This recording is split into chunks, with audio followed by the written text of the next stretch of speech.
प्यारे सत्संग जी, प्यार से कहिए सतगुरु सतनाम सत साहिब जी, सतगुरु सतनाम सत साहिब जी। बोल सतगुरुदेव महाराज की जय, सतगुरुदेव महाराज की जय। आज के सत्संग के आनंद की जय, आज के सत्संग के आनंद की जय। मैं सभी ब्रह्मांड के अंशों को, निज धाम के परम अंशों को, निज धाम के सतपुरुष के चरणों में मेरा कोटि कोटि प्रणाम है।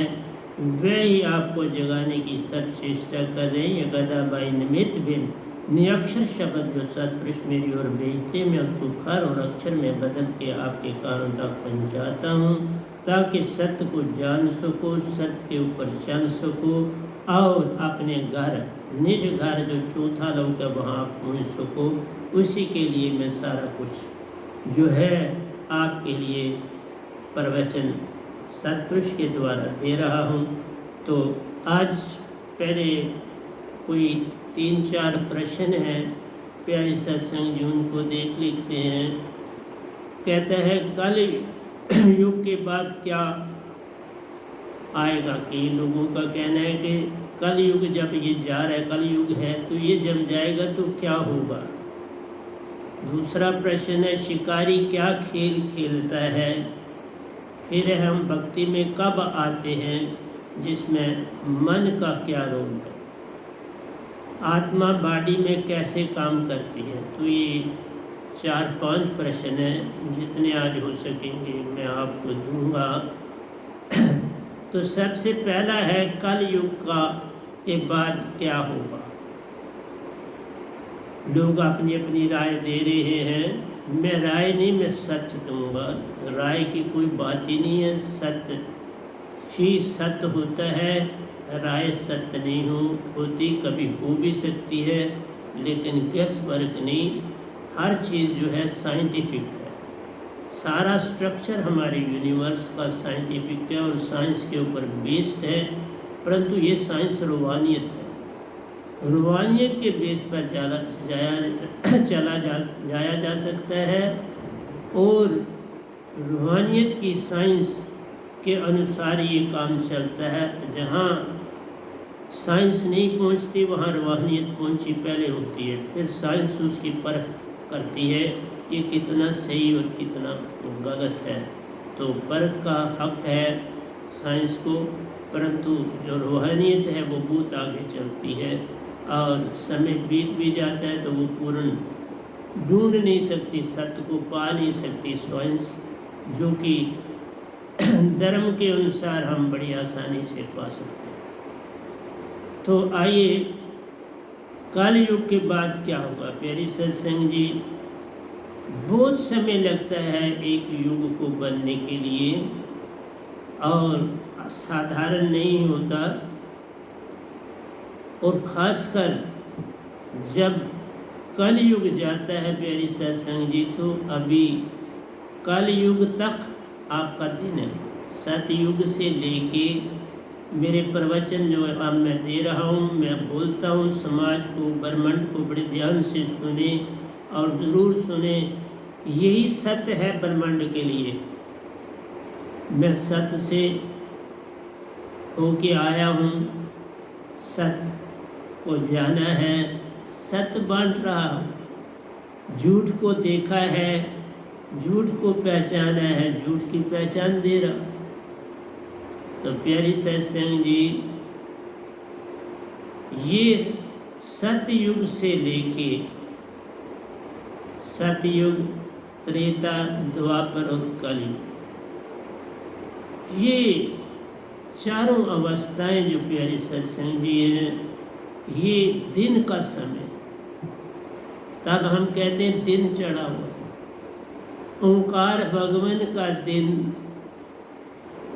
ये 4 युग काटता है और रात बड़ी भयानक। इसलिए हमने दिन को जाना है, रात को हम नहीं जानते, क्योंकि उसमें कहीं आत्मा का इस तन और मन से संग नहीं होता। आत्मा इस तन मन से बाहर होती है। तन मन से सरबंध नहीं होता, इसलिए वो पीरियड बिल्कुल ही याद नहीं रहता। ये पीरियड आप सतयुग तक आप जा सकते हो अंदर से, क्योंकि ये दिन का समय है, दिन की चीज़ों के साथ आत्मा साथ होती है। और सबसे बड़ी चीज़ याद रखने वाली जो हमारी आत्मा की मूल सुरती, मूल सुरती हर चीज़ याद रखती है। पिछले सत्संग में भी मैंने आपको सुरतियों के बारे में सारी जानकारी दी, तो वही कह रहा हूँ कि मूल सुरती में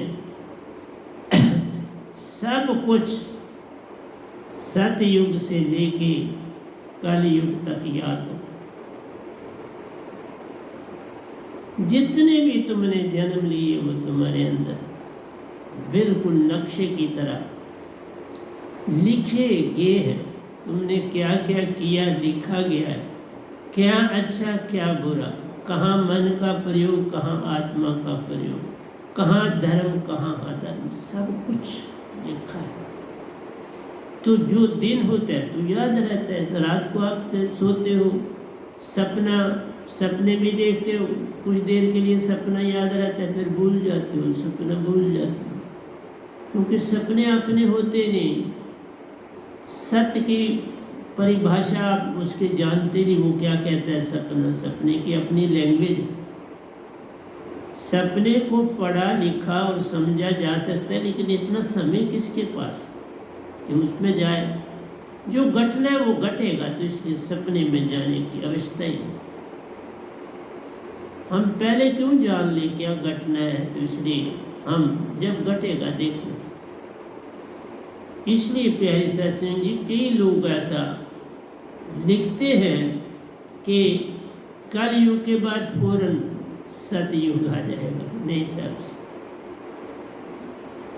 ये सारा जितना कुछ बना है कलयुग के एंड तक ये खत्म हो जाता है। ये खत्म हो रहा है, सत्य से ही शुरू होता है बनना और मिटना। ये मत समझो बनना और मिटना कलयुग में होता है, नहीं, सतयुग से ही बनना भी हो रहा है, मिटना भी हो रहा है। एक चीज़ बन रही होती है, दूसरी मिट रही होती है। लेकिन उसमें सबसे कठिन है कि जीवन ही बड़ा कठिन होता है। सब चीज़ें निर्ढंग से अपनी सोच से करनी है। दुनिया में चीज़ें सारी मौजूद हैं, साइंस के लिए भी सारी मौजूद है। अभी देखिए कि अब जो सिस्टम हमारा वो बड़ा और बढ़ गया, ड्रोन सिस्टम, उससे सारा कुछ हो रहा है। तो सारी कंट्रीज अब ड्रोन की तरफ चल पड़ी। सबमरीन की तरफ पहले थी कि सबमरीन जो है वो बड़ा काम करती हैं समुद्रों में। तो प्यारी सत्संग जी, अपनी रक्षा के लिए हर देश तैयारी करता है। तो इसलिए ये ड्रोन का पीरियड आ गया, जिसमें CID भी हो रही है। सामान एक जगह से दूसरी जगह ड्रोन्स के ज़रिए भेजा जाता है, स्मगलिंग उनसे हो रही है, नशाबारी को फैलाया जा रहा है, बड़ा कुछ हो रहा है। इसलिए प्यारे सत्संग जी, कलयुग के बाद आपका सब कुछ ध्वंस हो जाए, ये सारी चीज़ें थक जाती है, इनका काम पूरा हो जाता है। सूरज देख लो, आपका मौसम बदल रहा है ना, ये सूरज फ्रैक्शन बाय फ्रैक्शन धरती के नज़दीक आ रहा है।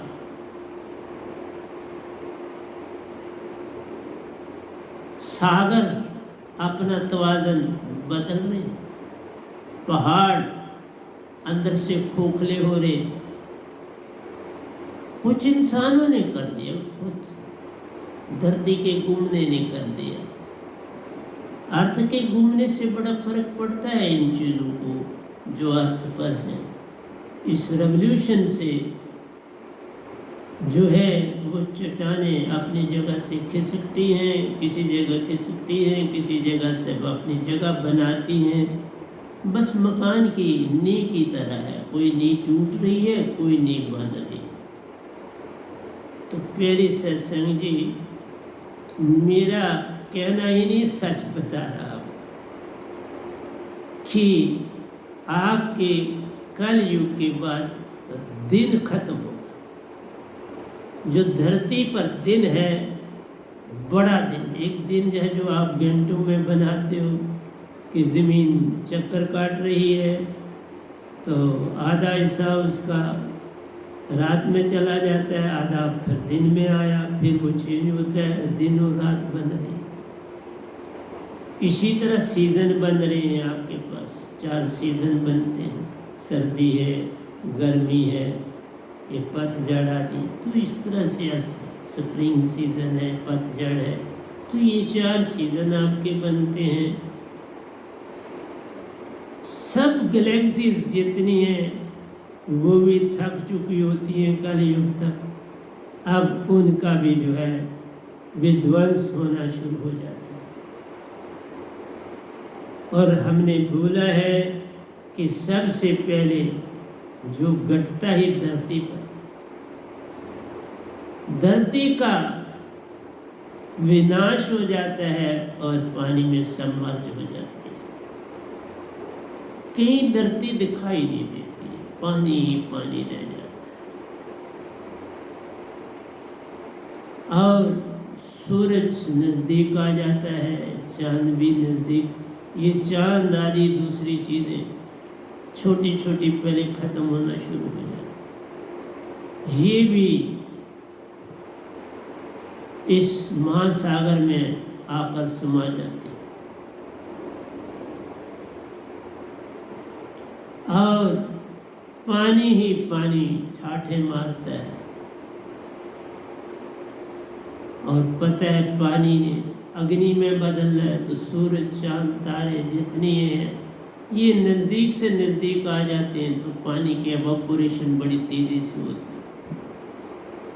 पानी जो है वो पवन में, अग्नि में कन्वर्ट होकर पवन में बनता है। पानी को अग्नि खा जाती है और पवन बनाती है। पवन को सुन अपने में जज़ब कर लेता है और उस समय सुन जो है सुकड़ रहा होता है, अपने में जज़ब करता है, सुकड़ रहा। अब ये सुन फैल रहा, अब बहुत कम फैल रहा, पहले ज़्यादा तेज़ी से फैल रहा था, अब सुन की गति बड़ी कम है फैलने की। इसलिए इतना स्पेस छोड़ा जाता है नेचर में कि क़यामत तक उसको जगह मिलती है फैलने की। इसलिए सुन घटता और बढ़ता है, और जो घटे और बढ़े वो परमात्मा नहीं होता। इसलिए सुन तत्व का ज्ञान जो देते हैं वो परमात्मा नहीं, उसमें उनका समाये है। लेकिन जब सुन चेंज होता है तो वो उससे बाहर हो जाते हैं, वो तो उनकी अपनी ताकत, वो खुद ज्योत स्वरूप है। ओंकार भगवान खुद ही ज्योत स्वरूप, सुन में रहें या बाहर हो जाए उनकी अपनी इच्छा है। सुन में इसलिए रहते हैं कि उनको हर चीज़ की पूरी खबर रहती है।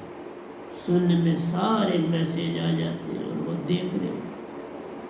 3 देवता काम कर रहे हैं, आदि शक्ति काम कर रही है, सब 33 करोड़ देवी देवता काम कर रहे हैं, सबका काम देख लेते, निगाह डाल लेते। इसलिए सुन में पूरा फैला हो। इवन सुन में, सुन के बाद सारी जगह जितनी है इसमें हमारी चेतनात्मा भी मौजूद है। कोई जगह ऐसी नहीं जहाँ चेतना नहीं, कोई जगह ऐसी नहीं जहाँ ये आत्मा मौजूद है, कोई जगह ऐसी, क्योंकि सब जगह पे आत्मा ही आत्मा थी, सतपुरुष ही सतपुरुष थी। चोटी में भी देख, छोटे से छोटे सुई के नोक के बराबर से, उससे भी छोटे जीव हैं। और आपको पता बहुत बड़े बड़े जीव,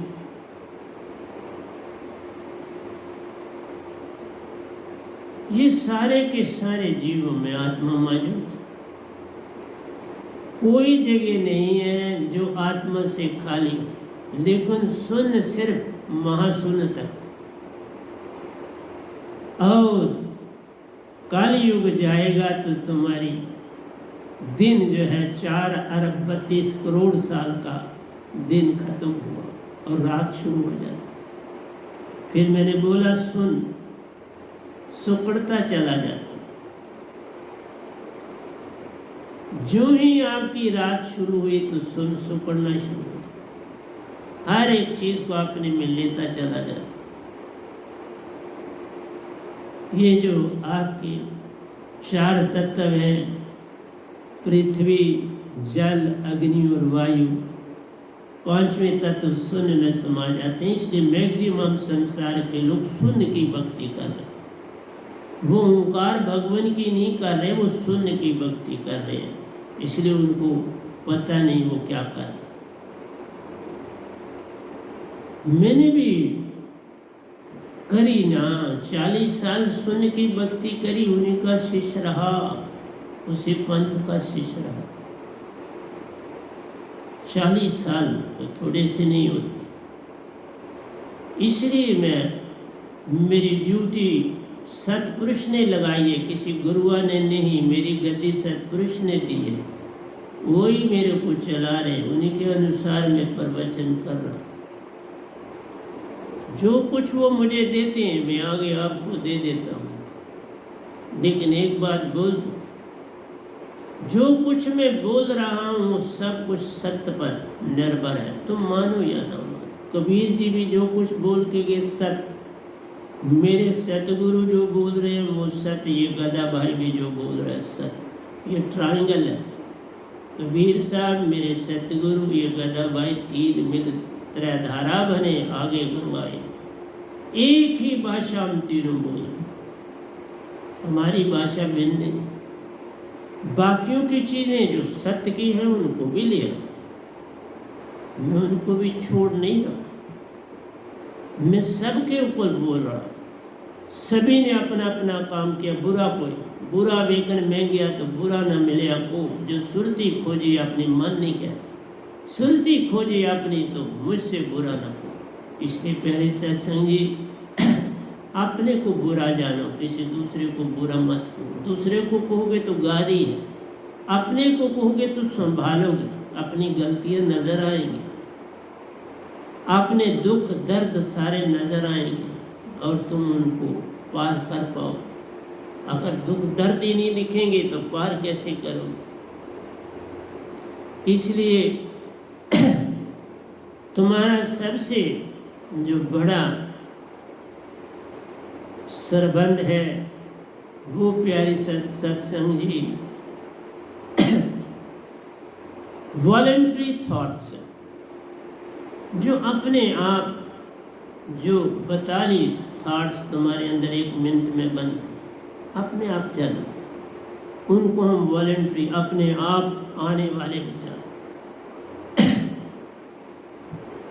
वो हमको डिफरेंट कामों के बीच में लगाता है। मन हमें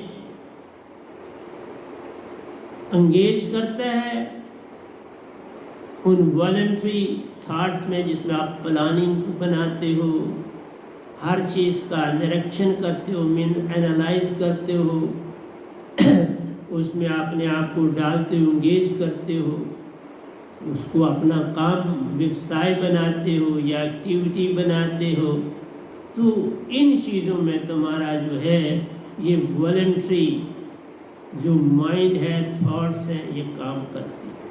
कि तुमने प्लानिंग बनाई, मैं मकान बनाऊंगा, तुमने एनालाइज किया पैसा कहाँ से आएगा, कितनी जगह लूँ, कितनी पे जगह में मकान बनाऊँ, क्या करूँ, कितने पैसे, तो अपना हिसाब अपना करते हो।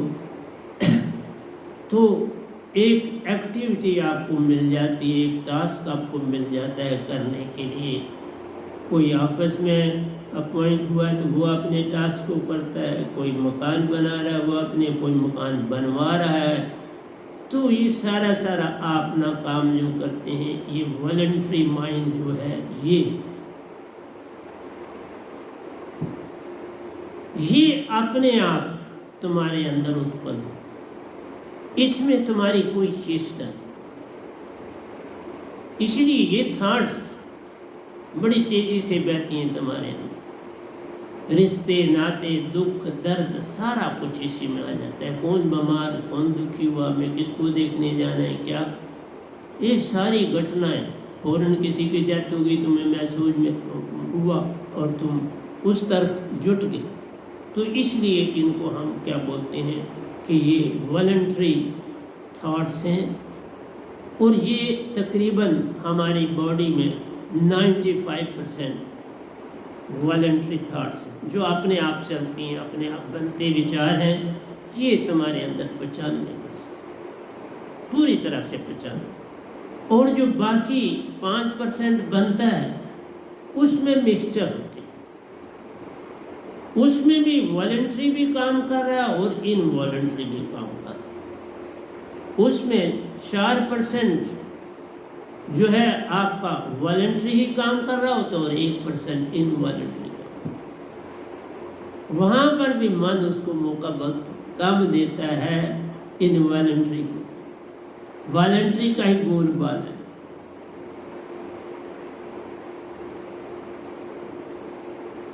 जब आप अनकॉन्शियस हो जाते हो तब भी कॉन्शियस माइंड से तुम्हारे विचार, वही मैंने कहा 5% है, लेकिन तुम्हारा जो कॉन्शियस माइंड है वो फटाफट उन विचारों को बेचता चला जाता है, और अनकॉन्शियस के पास तकरीबन 1% ही बचता है।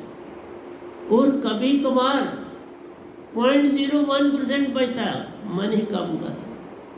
99.9 मन काबू कर लेता है और 0.01% वो देता है इनवॉलंटरी थॉट्स। इसलिए इनवॉलंटरी में भी मन का रोल है। बेसिकली इनवॉलंटरी का मतलब है जिसमें आत्मा का काम। इसलिए इनवॉलंटरी क्योंकि तुम अंदर से थोड़े थोड़े चेतन होते चले जाते हो। तुम्हारी आत्मा जैसे ध्यान में जाने वाले, चाहे कोई कितनी किसी भी ढंग से ध्यान में जाता है तो उनमें आ जाता है, आत्मा उतनी जागती है, और वो आत्मा जो है वो विचारों को पास आने नहीं देती, रोकती है, कहती नहीं ये विचार नहीं, ये काम कर, इसे नहीं अपनाना। तो मन बड़ा दुखी होता है। वो तो भी वो उसमें मैंने कहा ना कि 4.9 अपनी जगह बना ले, 0.01% की जगह छोड़ता है आत्मा की। इसलिए बेसिकली जो वॉलंटरी आपका माइंड है वही 99 और मैंने बोला हुआ है इस ढंग से 99.9% आपके अंदर हर समय मन काम। लेकिन जब तुम ध्यान में जाते हो और जो ध्यान में आगे चले जाते हो उनका रिवर्स भी हो जाता है। जब तुम संत तत्व की धारा में संत बनते हो तो हमारे पास वही 0.01% मन काम करता है। फिर तुम 99.9% आत्मिक हो जाते हैं। देखा, 0.01% मन से फिर काम लेते हैं हम। तुम ऐसा कर लो, तुम ऐसा करो, तुम वहाँ जाओ, तुम उसके पास जाओ। ये जो हम साधकों को काम देते हैं वो 0.01% होता है, उससे ज़्यादा नहीं। इसलिए संतों के प्रवचनों को सुनने का, क्योंकि ये किताबों में नहीं मिलेंगे। आप मत बोलो कि आपको ये बातें किताबों में मिल जाएंगी, नहीं मिलेंगी। हाँ, जो गुरवा है कुछ उनसे मिल जाएगा, कोई सतगुरु बने उनसे मिलेगा, जो परमहंस होगा उससे सब कुछ मिलेगा। परमहंस ही सतपुरुष रूप प्यार, जो कहता है उसे सत्य तू मान रे, उसमें झूठ का कोई वेद न मिलता। सत्य प्रेम आनंद में मैं रहता जाना। ये सारा कुछ जो 3 नाम तुमने सुने हैं, सत्य, प्रेम और आनंद, ये सतगुरु से ही मिलते। ये सतगुरु की ही दात, ये सतगुरु की ही परख, ये सतगुरु की, सतपुरुष की उपलब्धि है, सतपुरुष को पाना। फिर सतपुरुष ही अंदर काम करता है। एक तरफ मन है और दूसरी तरफ सतपुरुष। तुम मन को पकड़ना चाहते हो, ये सतपुरुष को पकड़ना चाहते हो, तुम तक सतगुरु पाओगे तो सतपुरुष आ जाएंगे। अगर तुम सतगुरु नहीं पाओगे, संसार में कोई गुरु ही पकड़ लोगे तो मन वाले ही रहोगे। वहां तुम्हारा फर्क पड़ेगा। अगर तुम मन की दुनिया में ही ध्यान सारा कुछ कर रहे हो तो बता देगा। आपकी मैक्सिमम उन्नति जो होती है आत्मिक 10% होती है। 90% वहाँ मन होता है और 10% तुम आत्मिक होते। जितने माँ योगेश्वर हुए, 7 माँ योगेश्वर हुए और 8वां ये गदा भाई पहले योगेश्वर, उस अवस्था में प्यारी सत्संगी तुम 90% आत्मिक होते और 10% मन वाले। लेकिन उसमें भी जो संत आगे बढ़ते हैं वो यहाँ रुकते नहीं। वो इस प्रकाशता को मान लेते हैं लेकिन अपना सफ़र आगे जारी रखते हैं, जैसे मैंने जारी रखा। मैं रुका नहीं। योगेश्वर बन के 90% पाके मैं नहीं, मैं भक्ति में। फिर मैंने ओंकार भगवान को अपना गुरु माना। जब वो आपके ओंकार भगवान आपके गुरु बनते हैं तो फिर वॉलंटरी थॉट्स खत्म हो जाती है। तकरीबन 0.01 रहता है।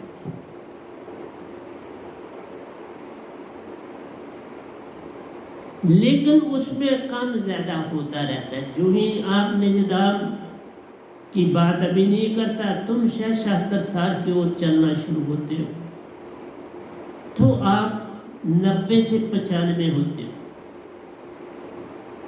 ये 95 रहता है जब तक आप उस शास्त्र सार की परिक्रमा करते हो। उसकी परिक्रमा भी आधा घंटा पूरा लेती है। जितना सफ़र तुम्हें यहाँ से निजधाम जाते हो आते हो उतना ही टाइम लगता है ओंकार भगवान के लोक का चक्कर काटने में। एक जैसा समय लगता। वहाँ से जाना है चक्कर की बात। अब आप कुछ हिस्सा निजधाम तो सब जगह उसका कितना चक्कर मारो। ओंकार भगवान शास्त्र सार की सीमा बहुत बड़ा है, पर सीमा ज्योत स्वरूप है, पर सीमा अंदर ब्लैक तत्व। मैंने इसके ऊपर बोला।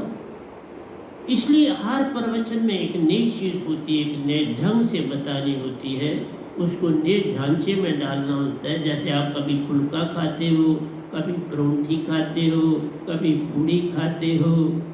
बाबा आप जिस समय जितने नए ढंग से उसको बदल देते हो और खाते हो, कभी दलिया बनवा लेते हो, तुम्हारी अपनी मर्जी। कभी बिस्कुट के रूप में खाते हो, पर है तो वही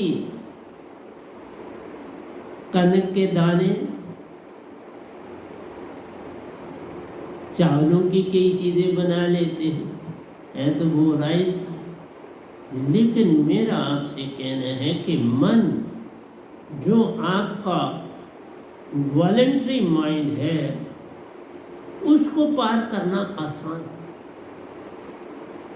इनवॉलंटरी माइंड को पार करना कठिन, क्योंकि वो 4.9 इनवॉलंटरी में मौजूद है। उसको तुम बिना पूर्ण सतगुरु पाए, बिना महाचेतना सतपुरुष की पाए तुम पार नहीं सकते। तो उसकी विधि बदलनी पड़ती है थ्रू सतगुरु। ये काम यत्न से न होई, सतगुरु कृपा पावे कोई को। इसलिए जितने भी बुद्ध, महावीर, ओशो जी आदि और इवन जो योगेश्वर बने, दायित्रे जी बने, गोरखनाथ जी बने, वेद व्यास जी बने, सुखदेव जी बने, राजा जनक जी बने, राम जी हैं, कृष्ण जी हैं, ये देवता भी बने, प्यारे सत्संग जी। तो इनके अंदर भी 0.09%, क्योंकि उनमें दो ही हैं जो शैव शास्त्र में जाते हैं, वो राम जी और कृष्ण भगवान। ब्रह्मा जी नहीं जाते। तो राम जी और कृष्ण जी की सीमा बहुत आगे। ये देवता ही नहीं, ये महायोगेश्वर है। इन्होंने शैव शास्त्र सार ओंकार भगवान के दर्शन भी किए और शैव शास्त्र सार को पूरी तरह से उसको की परिक्रमा करी, कई बार करी। जिस तरह मैंने कई बार की गिनती से बाहर करी है ओंकार भगवान के शैव शास्त्र सार की परिक्रमा। और इसलिए जो ये देवता है बहुत महान माने जाते हैं, क्योंकि ये ही दो देवता हैं जिनके पास जो आत्मा चेतन रहती है, वो प्यारे सत्संग जी 99.9। और ये जो गदा भाई आपके पास बैठा है प्यारे सत्संग जी, ये पूर्ण 100% चेतन अवस्था में जो निजगर जाता है, सतपुरुष से मिलता है, परमहंसों से मिलता है, ये दात मिलती है तो वो 100% होता है। इसीलिए बोला सतगुरु की बात मान सब लीजिए, सत असत विचार मत कीजिए। सतगुरु की बात को उल्लंघना की बात को उल्लंघना नहीं करना। सतगुरु गूंगे सतगुरु बामरे, सतगुरु के रहिए दास, जे वो भेजे नरक में तो स्वर्ग की रखिए। सतगुरु मेरा सूरमा कसकर मारा बान, बान अकेला रह गया पाया बदन। कुछ और नहीं सोचना, बस बान लगा तो बोलो, ये शब्द मिला। बान क्या है? ये वह नाम शब्द है जो सतपुरुष ही देते। आज से पहले उन्होंने सबको एक दिया, लेकिन इस गधे भाई को 2 दिए, और इसके पास 3 है। अपने सतगुरु का भी है और 2 सतपुरुष के। कितना भाग्यशाली आप ही। मेरे सतगुरु महान है, उनका भी कोई ब्रह्मांड में मुकाबला नहीं।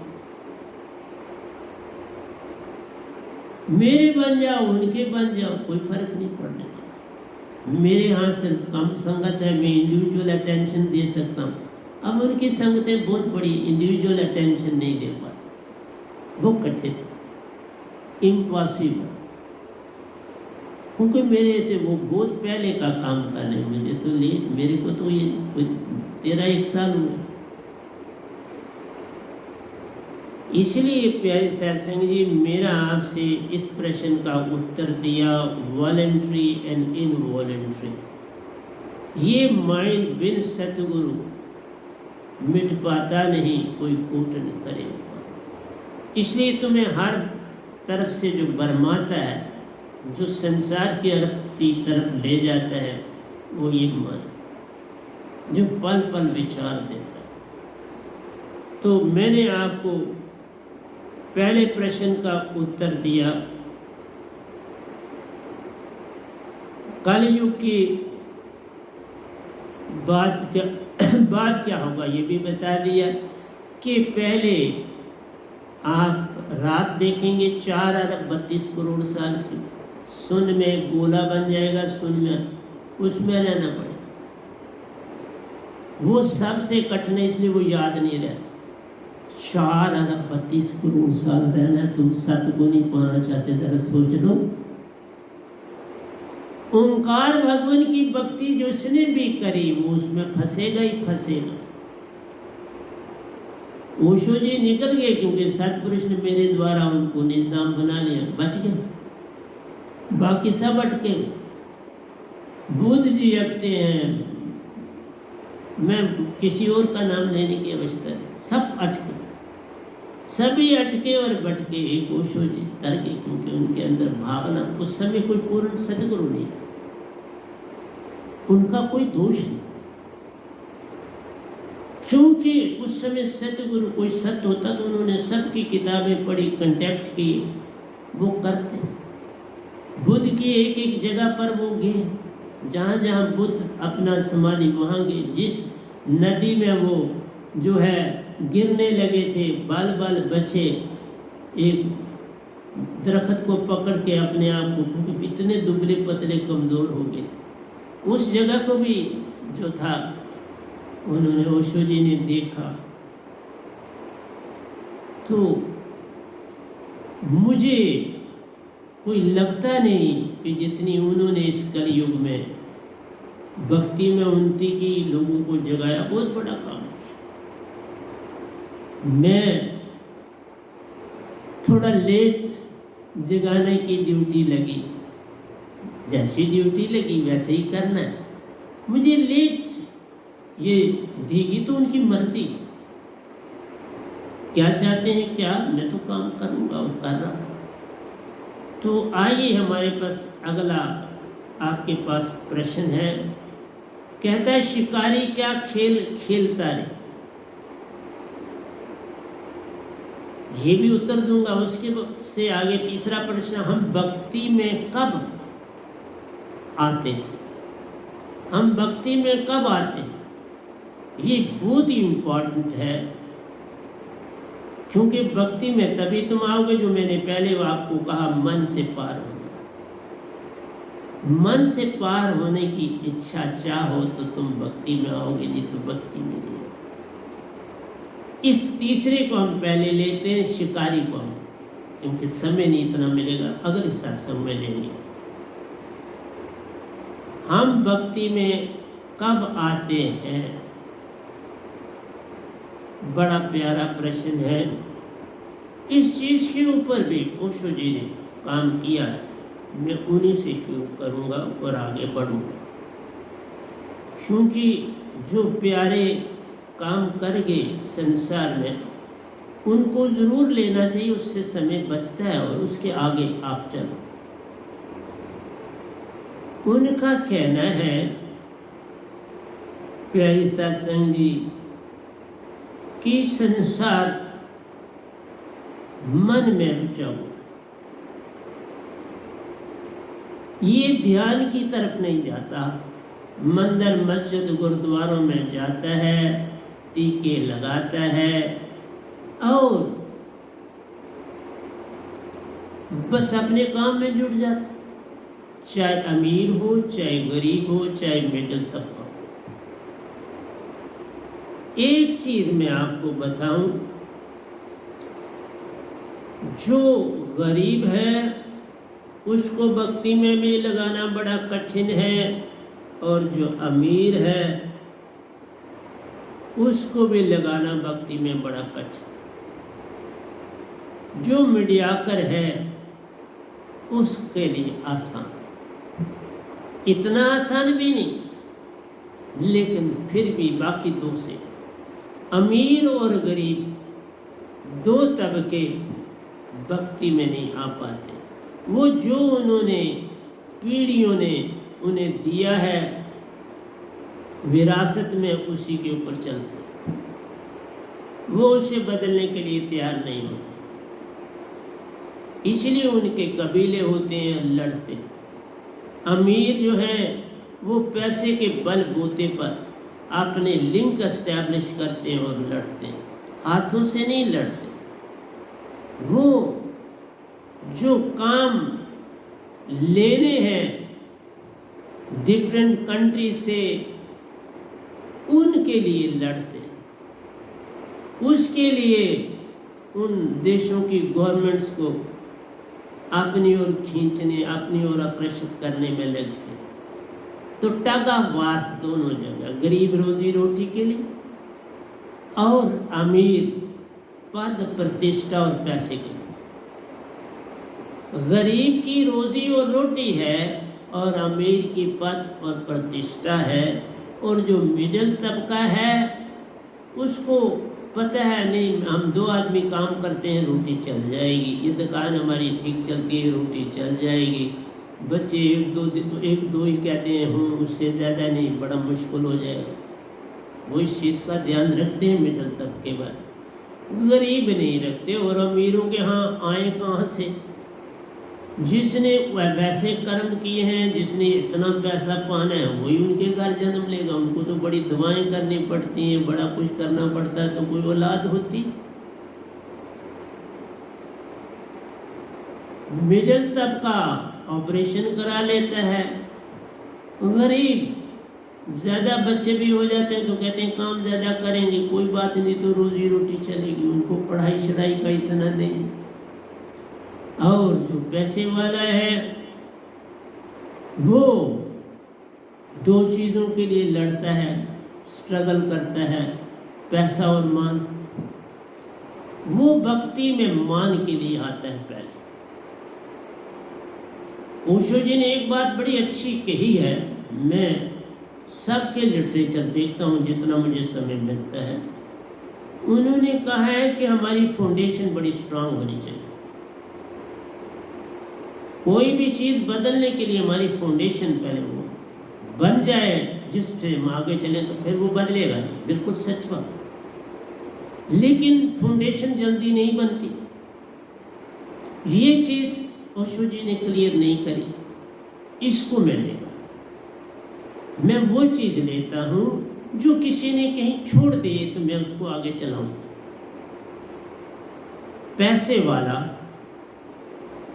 पहली जो पीढ़ी पैसा कमाता है वो एक चीज़ दिमाग में बैठाता है कि मुझे अपना बिजनेस फैलाना है। उसके पास समय नहीं है, क्योंकि वो फाउंडेशन बनाएगा, उसके पास समय नहीं है भक्ति के लिए। लेकिन वो एक काम कर जाता है, जैसे टाटा बिरला आदि ने क्या किया। वो भक्ति में तो नहीं लग पाए, लेकिन उन्होंने मंदिर आदि, सराय आदि बनाने का काम किया कि जिससे उनका नाम हो सके, जिससे वो मंदिर लोग जाएं और उनको पता लगे कि ये बिरला ने बनाया, ये टाटा ने बनाया, ये अंबानी ने बनाया, ये अडानी ने बनाया। तो प्यारी सत्संग जी वो अपनी भक्ति में प्रशंसा चाहते, कहीं स्कूल बनवा देंगे, कहीं खेल का मैदान बनवा देंगे, आदि आदि। उनको भक्ति से लेना देना नहीं। वो अपनी फाउंडेशन के अनुसार भक्ति में जाते हैं। फाउंडेशन पैसा उन्होंने त्यागना नहीं। पैसा वो सिर्फ अपनी प्रोजेक्शन के लिए पैसा खर्चेंगे, ऐसे वो किसी की मदद नहीं करेंगे। देख लो कोरोना के पीरियड में मिडिल तबके वालों ने बहुत मदद की, बहुत। सरमायादार ने मदद नहीं की। सरमायादार अपने उस समय बिजनेस में टूट पड़ा कि मुझे ये भी मिले, मुझे ये भी मिले, और मैं खूब इस समय पैसा। उन्होंने देखा कि इस समय पैसा कमाने का सुनहरी मौका है, वो उस तरफ टूट पड़े और कमाया उन्होंने। मैं किसी के नाम लेने के लिए नहीं बैठा, मुझे किसी से न दुश्मनी है न दोस्ती, लेकिन सत्य बताता हूँ अपने ढंग से। तो प्यारी सत्संग जी, जो पहली पीढ़ी होती है वो क्या देखती है? जो पहली पीढ़ी अमीर होती है, मैंने एक बार अडानी जी का एक बयान सुना था। उन्होंने कहा था, थोड़ा ही अरसा हुआ कि ज़्यादा नहीं, मेरा 6-8 महीने हुए होंगे या साल हुआ हो। उन्होंने कहा हम गरीब थे, हम इसलिए ज़्यादा पढ़ ना पाए। तो आज आप जानते हो उनका नाम कितना फैला, और आप क्या समझते हो आप उनको भक्ति में लगा सकते? नहीं। आप कोई मंदिर बनवा सकते हो उनसे, कोई मस्जिद बनवा सकते हो, कोई सराय बनवा सकते हो, कोई खेल का मैदान बनवा सकते हो, आदि आदि। लेकिन तुम उन्हें कहो कि भाई मेरे पास दात, जैसे मेरे पास जो दात है, मैं सत्य ही बोलता हूँ, ब्रह्मांड में किसी के पास नहीं।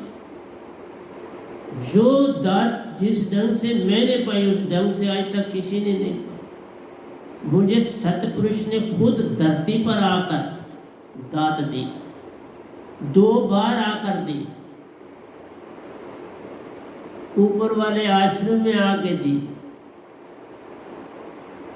इस तरह भी आए।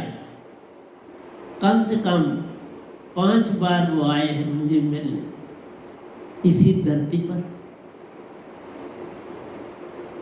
और एक बार ओंकार भगवान के साथ इकट्ठे आए।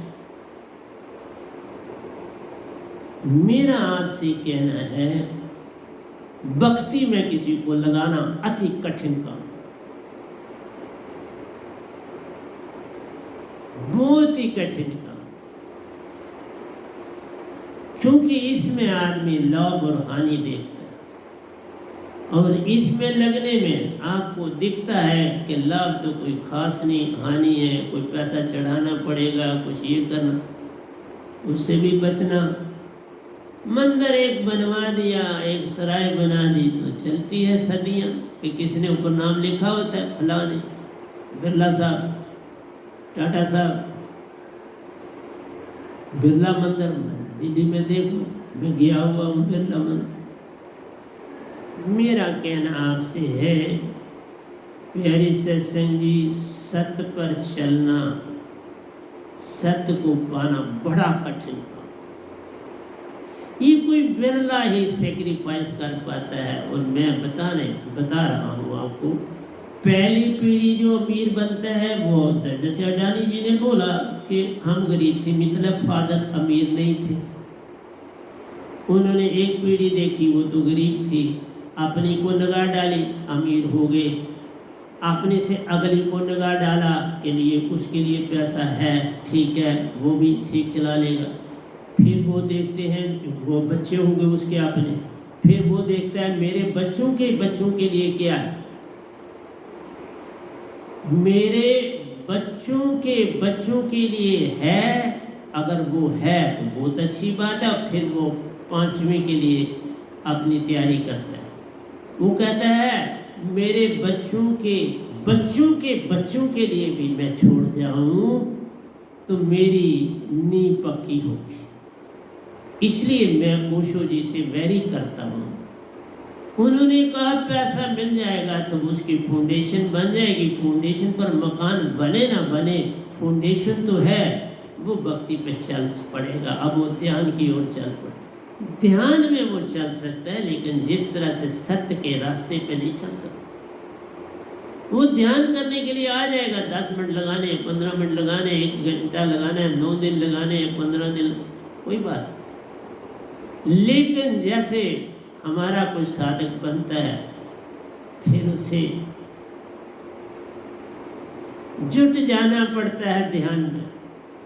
फिर रात को भी ध्यान में जाना है, योगा भी करना है, अपने हाथों से पोछे भी मारने हैं, अपने हाथों से कपड़े भी धोने हैं, अपना सारा काम करना है। वो नहीं वो कर पाए, अभी फाउंडेशन नहीं बनी। इसलिए मैं ओशो जी से, मैं तभी कहा अगर मैं दूसरों को पढ़ूंगा तो मैं आगे चलूंगा ना। पहले तो मैं वही दे रहा था जितना कुछ मेरे पास सतपुरुष ने दिया था। अब मैं लोगों को, दूसरों को पढ़ूंगा, पढ़ने की चेष्टा करूंगा, और जहां उन्होंने छोड़ा उससे आगे मैं चलूंगा। एक ब्रिज बन रहा है, किसी ने आधा ही ब्रिज बनाया और वो बेचारा दुनिया से चल गया, ब्रिज थोड़ा रुक जाएगा। अब दूसरा आएगा, दूसरा इंजीनियर है, वो दूसरे बंदों को साथ लगाएगा, उसकी ड्यूटी लगी तुमने ये ब्रिज बनवाना है तो वो आगे काम करे। अब मेरी ड्यूटी लगी तो मैं समझा रहा हूँ। बिरला, टाटा, ये लोग क्यों नहीं भक्ति में? क्योंकि इनको 5 पीढ़ियों तक का कमाना है। जब ये सेटिस्फाई हो जाते हैं मेरा बाप ठीक गया, कोई बात नहीं, चला गया, अब मैं हूँ, दूसरी पीढ़ी हो गई, मैं ठीक ठाक हूँ, मेरे बेटे के लिए बहुत कुछ है, वो भी ठीक ठाक है, मेरे बेटे के लिए आगे बहुत कुछ है, मतलब मेरे ग्रैंडसन्स के लिए बहुत कुछ है, मेरे ग्रैंडसन के आगे के लिए भी होना चाहिए, इतनी निगाह रख 5। फिर वो कहता है अब मैं भक्ति में आने के लिए तैयार हूँ, तो फिर समय ही नहीं रहता। जब वो इतनी दौड़ करता है तो फिर समय खत्म हो जाता है, फिर काल भगवान उसको घसीट के ले जाते। तुम 5 तक जब देखते हो कि तुम कहते हो मेरी बुनियाद, मेरी नींव 5 पीढ़ी तक है, मेरी निगाह 5 तक, अपने बेटे, बेटे के बेटे और उन बेटों के बेटे, और पीछे निगाह डालता है अपने बाप को भी याद करता है। गरीब थे, काश मैं पहले आया होता, उनके लिए कुछ कमाया होता। वो निगाह जरूर रखता है उनके लिए, आप डिफरेंट तीर्थों में जाता है, उनका कल्याण हो, उनके कुछ करने के लिए वो तैयार है। पितरों को कुछ देना है वो तैयार है, वो कुछ और करना है। बाबा जो दात मेरे पास है, तुम्हारी 71 पीढ़ियां तर जाती हैं, तुम 5 की बात करते हो। मैंने खुद अपनी 71 पीढ़ियों वालों को दीक्षा दी है, मैं तब बात कर रहा हूँ। आई मेरे पास जो जान पहचान वाले थे, जो कभी मुझे सिर्फ देखा था, बचपन में ही देखा था, और आप पहचान लिया कि हम जब देवदूत मेरी फोटो दिखाते हैं, वो रील चलती है तो उसमें मेरी भी होती है, तो वो कहते हैं हम इनको जानते हैं, वो कहते हैं जाओ, मौका देते हैं, दाद लो और पार। ओंकार भगवान आपका हर ढंग से भला सोचते हैं, पर तुम अपना भला नहीं सोचते। तुम डूबे हुए हो माया में, इसलिए प्यारी सत्संग जी तुम्हारी नींव ही नहीं बनती। मैं कहता हूँ नी की ओर क्या जाते हो? एक चिंगी आग की पड़ी पुराने घास, फिर वो घास कहाँ रह जाए? तुम 5 की क्यों चिंता करते? एक संत का शिष्य बनो तो 7 पीढ़ियां तुम्हारी को कुछ हर्ज नहीं हो, 7 पीढ़ियां तुम्हारी आराम से जीवन काटेंगी। ये वर होता है एक सतगुरु। 7 पीढ़ियों के बाद अगर वो नहीं चलते, फिर काल के दायरे में आ जाओ। 7 पीढ़ी, इसलिए 7 सुरती, 7 दिन और 8वें दिन आराम करते।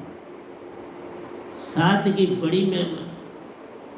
7 सुरती का सकल पसारा, बिन सुरती कोई नहीं नया। सुरती फंसी संसार में, त से पड़ गया दूर, सुरती बंद अस्थिर 8 पैरा। प्यारी सत्संग जी, समझाना हमारा संतों का काम है। तो हम भक्ति में कब आते हैं?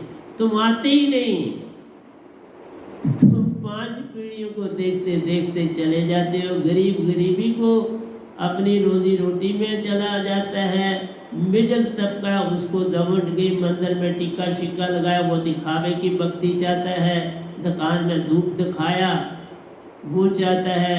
कभी कोई पंडित जी को आकर घर में कुछ करवा लिया, बस इतनी भक्ति में हो रहा है। ये भक्ति नहीं, ये है भक्ति। भक्ति सब जगत बिखाना, भक्ति वेद कोई बिरला जाना। भक्ति वेद जानेगा वह ही जिसका सतगुरु पूर्ण हुए। सतगुरु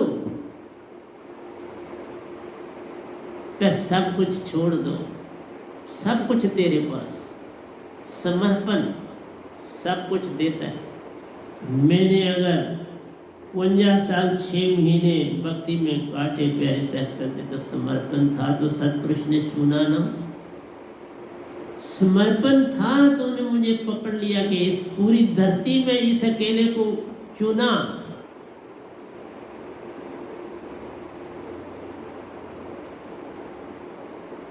प्यारे सत्संग जी, 4 अरब से ज़्यादा है पॉपुलेशन, और उसमें इस गधे भाई को चुना। तुम्हारी लगन सच हो, तुम छोड़ दो, तुमने उनमें कौन मिला ना, तुम्हारी लगन होनी चाहिए। तुम भूल जाओ गुरु सत्य है या नहीं, तुम्हारी लगन सत्य होनी चाहिए। तुम जहाँ बैठ जाओ अपनी लगन से बैठ जाओ, सप्पा जाओ। मैं सप्पा गया ना, समर्पण कर दिया, जीवन का मैंने सौंप दिया, सब बात तुम्हारे हाथों में। उधार पतन अब मेरा है, दातार तुम्हारे हाथ। चाहे मारो चाहे रखो, अब तेरी मर्जी रे। मुझे जिंदा रखना है जिंदा रख, मार देने मार दे, अब तेरी मर्जी रे। मैंने अपने आप को सौंप दिया, सरकार तुम्हारे हाथों। मीरा ने जैसे अपने आप को सौंपा, सभी जिन्होंने सौंपा तर्क। हनुमान जी को ले लो, आप हनुमान जी की तरह बन सकते हो कभी? समर्पण देखा? छोटा कितना बड़ा काम भी कर जाए प्यारो, उसका नाम चमकता मत जान रे। बड़ा छोटा सा काम भी करता गोवर्धनधारी बन जाता है। हनुमान जी संजीवनी बूटी लेने के लिए पहाड़ी उठा के ले आए, किसी ने उनको गोवर्धन दास नहीं बोला, उनको छोटा ही रखा, लेकिन उनका समर्पण देखो। उनको छोटे बड़े से लेना देना ही नहीं था। समर्पण जहाँ हो तो छोटे बड़े से क्या लेना देना। समर्पण खुद सारा काम कर जाता है। इसलिए नीम की बात तो ठीक है, तुम नीमें अपनी देखते हो मजबूत है, तो फिर भक्ति पे आना चाहते हो, फिर उस नीम पर तुम अपना मकान भक्ति का बनाना चाहते हो। मत देखो, नीम खुद बन जाएगी। ये मेरा आश्रम पहले बना और दात बाद में मिली, उसको पता था ना मालिक को, वो क्या नहीं जानते थे। और जिस हॉल में बैठा हूँ ये सबसे ज़्यादा पैसा लगा इस हॉल में। मकान में इतना पैसा नहीं, ये फाउंडेशन थी सारी, इसमें बहुत पैसा लगा, पर उन्होंने ही दिया तो लगा। समर्पण करो तो सब कुछ मिल जाता है। चौथा सवाल है, आत्मा बॉडी में कैसे काम करती है? प्यारे सत्संग जी, ये बड़ा ही इम्पोर्टेंट टॉपिक है और इसकी पहचान होना अति आवश्यक। जो मैंने आपको पहले बोला, वॉलंटरी एंड इनवॉलंटरी माइंड, आपके पास जब कॉन्शियस अवस्था में होते हो,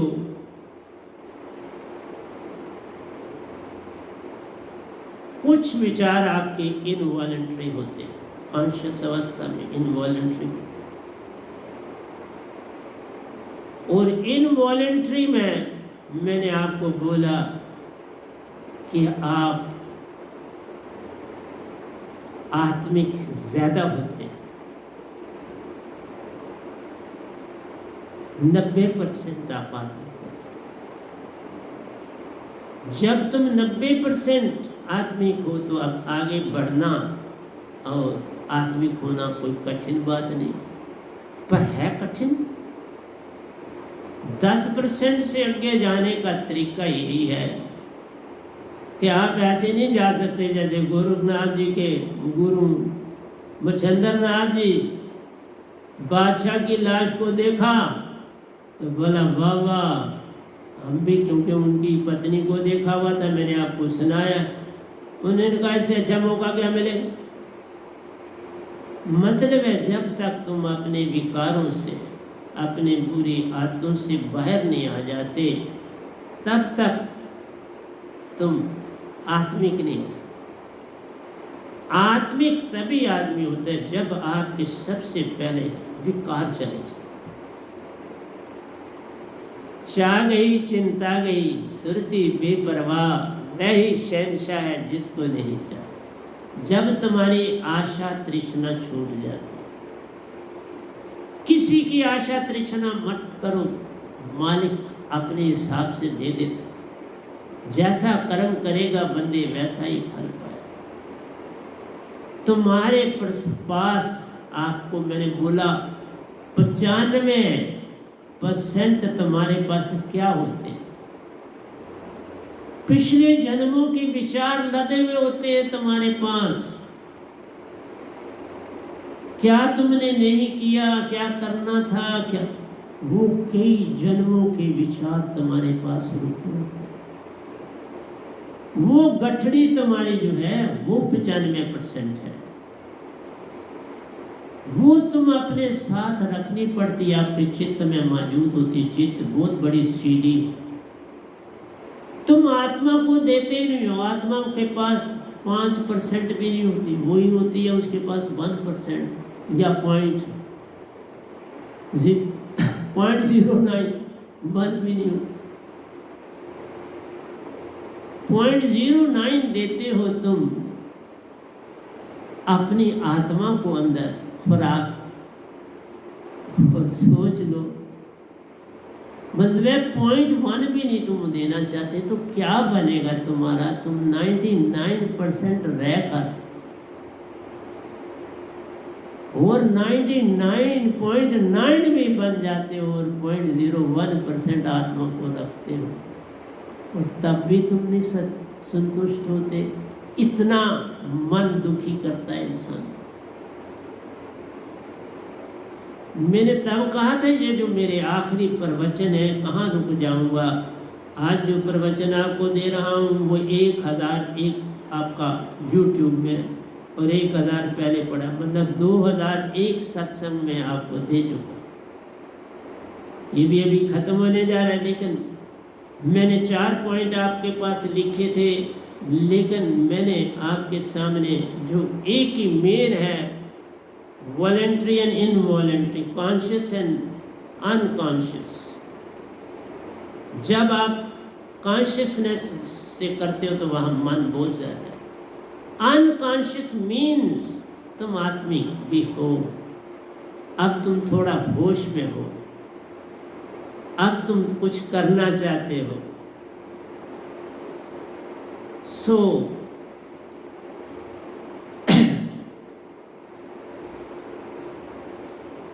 when consciously engaged, some thoughts are involuntary. एक वॉलेंट्री थॉट्स होती हैं और दूसरी इनवॉलेंट्री थॉट्स होती हैं। वॉलेंट्री थॉट्स मैंने आपको बोला था, आप हर चीज़ में प्लानिंग करते हो, एनालाइज करते हो, अपने आप को एंगेज करते हो, कोई एक्टिविटी करते हो, कुछ बनाते हो, बाजार में बेचते हो, कोई अपना ब्रांड बनाते हो उसको बेचते हो, कोई नई एक्टिविटी करते हो उसको बाजार में देते हो, कोई इंजीनियर है वो नया कोई चीज़ बनाता है कि नहीं कोई। तो प्यारी सत्संग जी, उसमें हमारे पास जो है वो वॉलेंट्री नेचर होती है।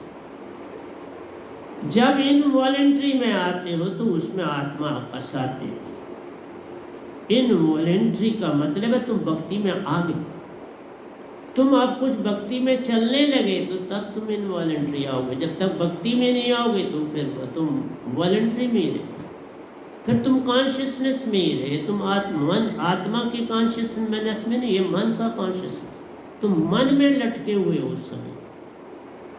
जबकि हम कहते हैं मन के मते न चालिए, मन के मते अनेक, मन पे जो असवार है वो साधु कोई, तुम्हें वो बनना है। इसलिए जब आप अनकॉन्शियसली एंगेज होते हो, सम थॉट्स आर इनवॉलेंट्री, नहीं तो वॉलेंट्री होती है, और तब some thoughts are involuntary. Past desires are there in subconscious mind. Past Dzire तुम्हारी है, मैंने वही कहा ना, जो गठड़ी बांध के लाए हो डिजायर की वो साथ है, लेकिन वो आहिस्ता आहिस्ता कम हो जाए। तब आप ये जो है हमारे पास ये जज की जाती है कि ये चीज़ अच्छी है, बुरी है, डिज़ायरेबल है, अनडिज़ायरेबल है, इसे रखा जाए, छोड़ा जाए, ये सुखदाई है, दुखदाई है, दुख देने वाली है, हमारे हक में है, इसे रिजेक्ट करें, हक में नहीं है। ये 1% उस समय तुम आदमी को, 99% तुम मन वाले, 1% आत्मा तुम्हारे साथ अब चलने लगी, ये कार्य ये छोड़ दे, ये कार्य ये छोड़, वो 1% के लिए तुम्हें गाइड कर रही है। 99% तुम्हारी गठड़ी विचारों की तुम्हारे साथ, वो तुम नहीं छोड़, वो तुम्हारे साथ अंदर लटक रही है। ये है सतगुरु ना पाओ तो क्या होता। सतगुरु पाने से झगड़ा खत्म हो गया, तू ना रहा, मैं ना रहा, दोनों एक दूसरे में समाये जाने, एक दूसरे में समा जाते हैं। फिर गठरी को क्या बांधना, एक चिंगी आग की बड़ी बनाने घास। अब पीछे क्या रह गया, हर और राख ही राख ही पीछे बचती है जब सतगुरु के बन जाए। बिन सतगुरु कोई पावे नहीं, कोई कोटन करे। सतगुरु गूंगे सतगुरु बांगड़े, सतगुरु के लिए जे वो भेजे नरक में तो स्वर्ग। सतगुरु कहाँ दुख में भेजते, वो तो सदा सुख देते। न सुख हाल में मजा है, न दुख हाल में मजा है। जिस हाल में तू राखे उस हाल में मजा समर्पण कर दो। सतगुरु के चरणों में अपने आप को समर्पण कर दो।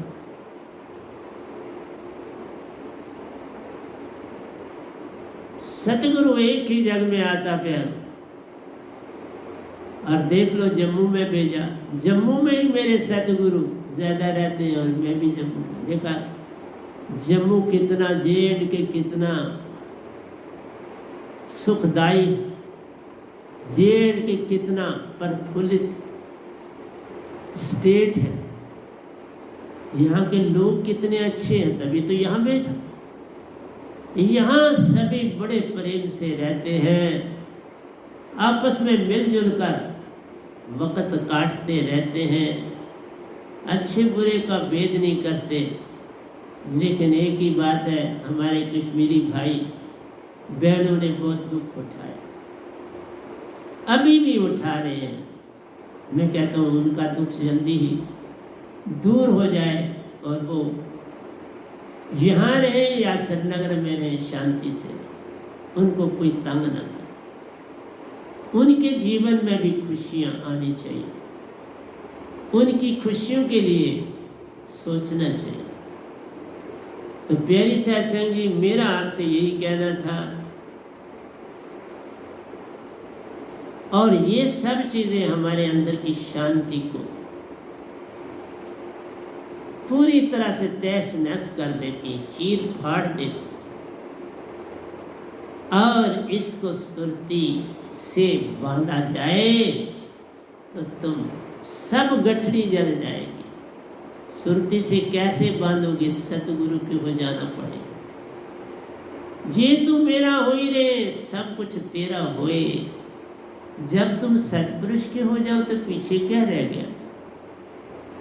सतपुरुष को वही सब कुछ सौंप दिया, उसके बेटे बन गए, तो पीछे क्या मांगने की जरूरत रही। फिर गठरी बांट के इधर उधर जाने की क्या आवश्यकता रही। क्या करोगे गठरी को। ये आत्मा की गठरी सफिशिएंट है, इसको संभालने की चेष्टा करो। और आत्मिक बिन पूर्ण सतगुरु बने न बात प्यारो, लाख करो उपाय। और ये तब है जब आप पॉजिटिव थिंकिंग शुरू करो। ये सारी नेगेटिव थिंकिंग है, मेरा बाप गरीब था, मेरा बेटा पढ़, छोड़ो। तुम अपनी ड्यूटी दो, तुम उनका खर्चा बेयर करो, आगे कैसे चलते हैं टाइम टू टाइम गाइड करो। पर तुम सत्य पर चलना शुरू कर दो, देखो वो अपने आप सत्य पर चले। तुम सत्य पर आए तो उसकी गाड़ी भी सत्य पर आ जाएगी, तुम्हें कहने की जरूरत भी नहीं पड़ेगी। ये है मेरी सत्य की निवड़िया। कोई बिरला जाने भेद, बिन सतगुरु वेद न पाए प्यारो। सतगुरु के आगे समर्पण से मिलता वेद, सतगुरु के आगे नतमस्तक हो जा, पूरा अपने आप को सौंप दे सतगुरु, फिर देख क्या मिलता है। फिर तुम 5 पीढ़ी की बात करती हो, अरे बाबा तुम्हारी 7 पीढ़ी तक बाल भी पीका नहीं हुआ। ये कोई सतगुरु का हो जाता है, 7 पीढ़ी को पार है करता, 71 पीढ़ियों को संग ले जाता है। देख 71 पीढ़ी, 7 पीढ़ी तुम्हारी जो आने वाली है उनका भी तुम काम कर जाते हो, और 71 पीढ़ियों को उतार के ले जाते हो संग। तो भी तुम नहीं सत्य को पाना चाहते हो, क्या करूं? इसलिए मैंने 2-3 सत्संग देख के देखना है कि तुम जाग सकते, नहीं तो बंद करो, अब बंद करो बस, क्योंकि इससे अच्छे मैं सत्संग नहीं दे सकता। मेरा सतपुरुष भी हार जाएगा, ओंकार भगवान भी हार जाएंगे, क्योंकि वो भी साथ दे रहे। कौन मेरा साथ नहीं दे? देवी देवता मेरा साथ रहे, 2 देवते भी मेरा, 3 देवते भी मेरा साथ दे रहे, पल पल मेरा साथ देते हैं। तो तू ना जागे तो फिर मैं छोड़ूंगा ना, और क्या करूं? फिर चुपके से बैठ जाऊं। तुम्हारी पॉजिटिव थिंकिंग जो है चाहिए, जो कि बिना सतगुरु सुरति के बात बने ना, तुम पोटन करो। पॉजिटिव थिंकिंग, सत्य पे चलना, प्रेम हो जाना, आनंद में रहना।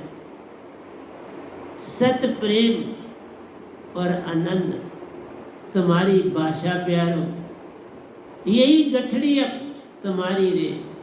हारे को ये गठड़ी सौंप दो प्यार, सब कोई तेरा होए। तुम गठड़ी अपने नहीं सौंप रहे हो, अपने परिवारों को, अपने संबंधियों को सत्य, प्रेम और आनंद की गठड़ी सौंपो। तुम उनको दुख दर्द देते हो, दुखों की बातें सुनाते हो, गमगीन बनाते हो, परेशान क्यों? तुम्हारी गठड़ी में है यही कुछ बांधा हो। शराबी के पास क्या मिले? शराब की बाटल, और जुआरी के पास क्या मिले? ताश का बंडल। तुम क्या बनना चाहते? तुम्हारी गठड़ी लाल है, सबकी गठड़ी लाल है, कोई नहीं कंगाल, ग्रह खोल नहीं जानते तेही बेव कंगाल। तुम 7 सुरतियों के मालिकों से खोलो, उसके लिए शब्द सतगुरु ये आया हुआ है गदा भाई। ऐसी दात कहाँ से मिलेगी जिसने सतपुरुष सुबह पाई? पल पल देत पुकार पे आजा ले ले, लाया हूँ दात तुम्हारे लिए। मैं तो अमीर हुआ, तू भी बन जा रे। सभी पैसा छुपाते प्यारो, मैं कुछ भी नहीं छुपाता रे। आजा सब कुछ तू भी ले जा, और मेरा बढ़ जाए रे। ये दात जो जो दोगे उतने अमीर होते जाओ। मैं उतना अमीर ही हुआ, गरीब कहाँ से हुआ? इसको बांटने से प्रतिपल तुम अमीर हो जाओ। जिसको इस तरफ लगाओगे, हमारी संस्था किसी से कुछ नहीं मांगती, सहायता करती, कुछ नहीं तुमसे चाहती, एक ही चाहते तू जाग जा, तू अपने पिता को जान ले, अपने सच्चे घर अमर लोक को जान ले। ओंकार भगवान मन है, तुम्हें पल पल बरमाते हैं, इनको जान ले। 3 देवता मन का काम है करते, इनको जान ले। आज शक्ति सतपुरुष की बेटी प्यारो, कुछ सहायता कर नहीं पाती रे। ओंकार भगवान की पत्नी प्यारो, 3 देवताओं की माता रे, कुछ करना चाहती प्यारो तो भी कर नहीं पाती रे। फंस गई ना, काल की काम की रिस्पॉन्सिबिलिटी लेके फंस गई। सारा काम काल का कर रही है तो कैसे चले? इसलिए विशुद्ध चक्कर में बैठी हुई, कंठ में बैठे हुए तो तुम्हारी सहायता किया करें। हाँ, तुम इस चक्कर में, विशुद्ध चक्कर में जाओ, उनका ध्यान करो, तुम्हें मदद मिले, लेकिन मोक्ष नहीं। मोक्ष पूर्ण सतगुरु के बिना कोई दे नहीं सकता। तुम लाख करो उपाय रे, इसलिए जो तुम्हारा माइंड है वो जजमेंटल है, वो जज बन के काम करता है, सारे फैसले खुद कर रहा है, सब कुछ खुद कर रहा है, भाव भी खुद देता, निर्णय भी खुद लेता, सजा भी खुद देता। ये है तुम्हारा जजमेंटल माइंड। ओंकार भगवत कैसे करो?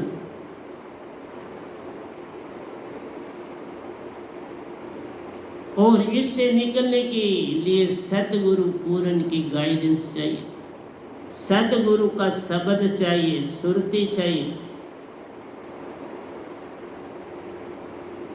और इसके लिए प्लानिंग चाहिए कि मैं सुरती को कैसे पाऊं, कैसे ध्यान में जाऊं, कैसे मन को भगाऊं और कोई मांग न लाऊं, बस ध्यान में जाना, सुरती को चेतन करना, आज्ञा चक्कर में जाना और सुरत कमल में जा समाना।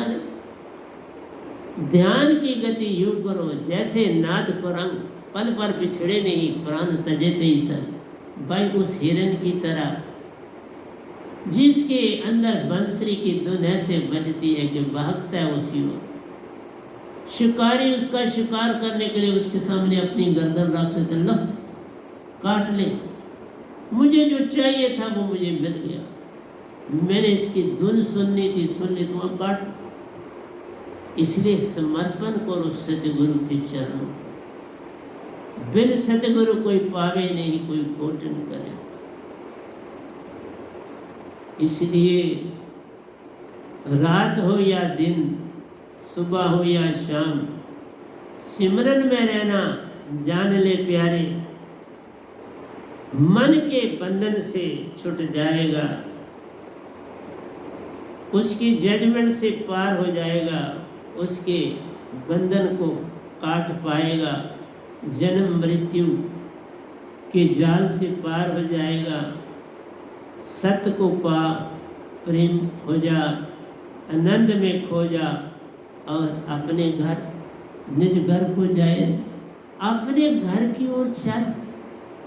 इसलिए मैं इस सत्संग को देखूंगा कितनी दुनिया सुनती है, फिर मैं अगला दूंगा, ऐसे नहीं दूंगा, क्योंकि मैंने बड़ी मेहनत की। मैं आपको सत्संग देने में बड़ी मेहनतें की। अब अगला सत्संग मैं नहीं कह सकता कब दूंगा, तुम उस योग होगे तो दूंगा, नहीं योग होगे तो छोड़ दो।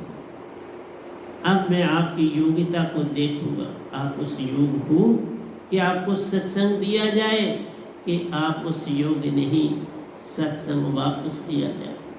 इसलिए प्यारी सत्संग जी, तुम ये प्लानिंग करो कि हम किस तरह से सतगुरु के हो जाएं, कैसे वो हमारे दुखों को ले लें, हमें सुरतीवान बना दें और हम सुरतीवान बन के परिवार खुशी से अपना जीवन काटें। तुम ऐसा नहीं चाहते। मैं इस पूरी दुनिया को ही चेतन करने आया हूँ, एक को दो को नहीं, सारे सब पीर पैगंबर कुतुब औलिया सब काल में अटके प्यारों, एक न होता पार रे, शारब का भेद न पाया, सतगुरु बिन कैसे बने बात रे। सतगुरु ही शारब का भेद है देता, ताई से होता कोई पार रे। ताई से निज घर जाता, परमहंसों से मेला करता, सतपुरुष के दर्शन पाता, उसी में समा जाता रे। ऐसा कर, अगर बचना है तो ऐसा करना पड़ेगा। पारखी को पाना पड़ेगा, पारखी फिर बन जाओगे, फिर लोगों को तारोगे, आप तरे औरों को तारे, ऐसी गति तुम लाओ रे। पल पल दो आवाज सत्य की अपनी ओर से जगाओ रे। सतगुरु के पास भेज दो उनको, उनकी गठड़ी मन मान की पल में प्यारो अग्नि से जल जाए, एक चिंगी आंख की पल में गठड़ी जलाती प्यारो, तुमको पार लगाती रे, खुद है वो पार प्यारो, तुमको संग उसी घर ले जाते रे। तुम पार ही नहीं होना चाहते, तुम अपनी जो दुख सुख की गठड़ी है इसको जलाना ही नहीं चाहते।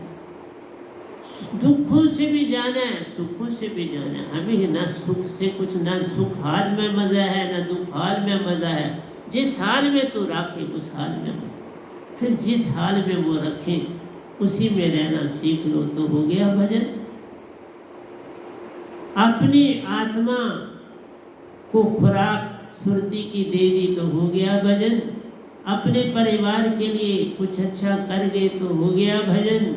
अपनी 71 पीढ़ियों को तार दिया तो हो गया भजन। पर तुम कहाँ तारना चाहते हो? तुम अपना सर दर्द दूर करना चाहते हो, अपने दांत का दर्द दूर करना चाहते हो, अपनी बीमारी को दूर नहीं करना चाहते। बीमारी असली क्या है? तुम जागे नहीं, सोए सोए रहना चाहते हो। उसको उससे पार हो जाओ, सब कुछ ठीक हो जाए। जे तू मेरा हो ही रे, सतपुरुष कहते हैं जे तू मेरा हो ही रे, सब कुछ तेरा होए। मेरा होने के लिए सतगुरु का पल्ला पकड़े कोई कोई। मेरा होने के लिए सतगुरु का पल्ला पकड़ना पड़ता है, वो कोई कोई पकड़ता है। जो पकड़ता पार हो जाता, मैं भी बनता दास रे। सतपुरुष कहते हैं मैं उस जीव का दास हो जाता हूँ। तुम कहते हो मालिक, वो दास होके आपका काम करते हैं सारा।